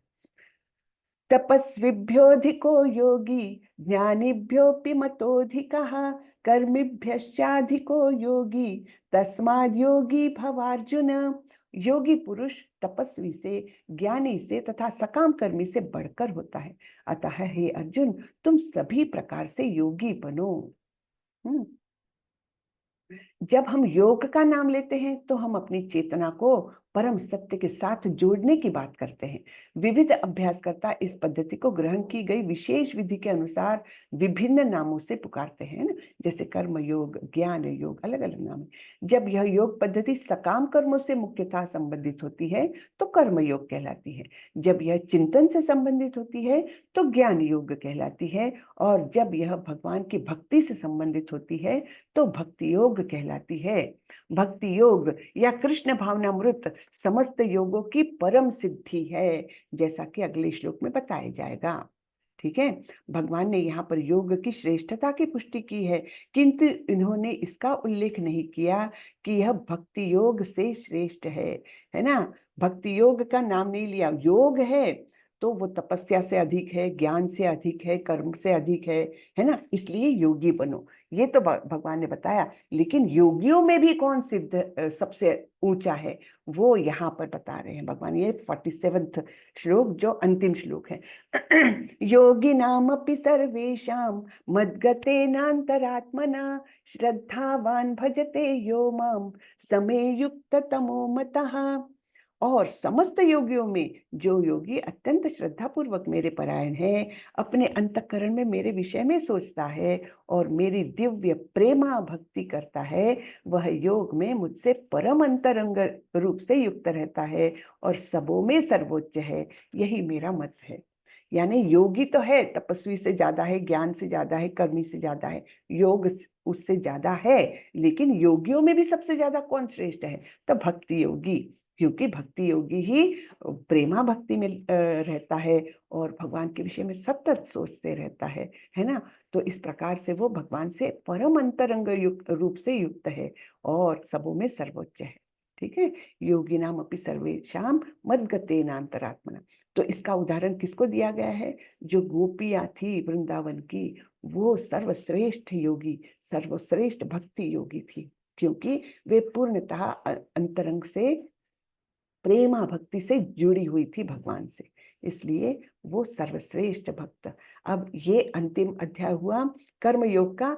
ये श्लोक इसलिए आया है कि यहाँ पर भगवान ने इंट्रोड्यूस किया कि भक्ति ही सर्वश्रेष्ठ है। अब भक्ति के बारे में बताएंगे अगले अध्याय से, ठीक है ना। हरे कृष्णा। कितना सुंदर अध्याय था। हरे कृष्ण। हरे कृष्ण माता जी, हरे कृष्ण। हाँ, चलिए, किसी को कुछ प्रश्न है तो पूछिए, नहीं तो हम बंद करें, काफी देर हो गई। हरे कृष्णा। माता जी आपका नंबर चाहिए था, लक्ष्मी बोल रही थी मैं। अच्छा जी। तो ग्रुप जी। आपने क्षमा माता जी से पूछा कि मैं उनको अभी लिख देती हूँ? हाँ मैं पूछी थी माता जी, मैंने मैसेज डाला था। ठीक है, मैं बोलती हूँ उनको। हाँ, ठीक हाँ है। धन्यवाद। हरे कृष्ण। हरे कृष्णा। हरे कृष्णा। तो चलिए, मुझे लगता है किसी का कोई प्रश्न नहीं है, तो हम यहीं पर आज का सत्र खत्म करते हैं। वाचा कल्पतरोभ्यश्च कृपा सिंधुभ्यैव च पतितानां पावनेभ्यो वैष्णवेभ्यो नमो नमः। अनंत कोटि वैष्णव वृंद की जय। श्रीला प्रभुपाद की जय। हरे कृष्णा। सबने अटेंडेंस लगा लिया है? सबने लगा लिया ना? नहीं लगाया तो एक जी। और हरे कृष्णा। और आप लोगों को क्या क्या करना है? रोज जप करना है, हाँ, और भगवत गीता यथारूप प्राप्त करनी है ना। हमारे मंदिर से जुड़ना है, इस्कॉन बेंगलुरु के से जुड़िए, आप किसी भी माध्यम से जुड़िए, हाँ। और क्या, क्विज करते रहना है लेवल 2 का, जिससे कि ये पूर्ण हो जाए लेवल 2, तो आप लेवल 3 में जा सकोगे। अभी माता जी अभी तक क्विज का लिंक खुला नहीं है। अभी भी नहीं खुला? नहीं जी, नहीं माता जी। ओके ओके, आ जाएगा वो, उसमें कुछ टेक्निकल कुछ नैग आ गया, कोई बात नहीं, फिर आ जाएगा। जी हरे कृष्णा। चलिए, हरे कृष्ण। हरे कृष्णा माता जी। हरे कृष्णा हरे माता जी, दंडवत प्रणाम। दंडवत प्रणाम।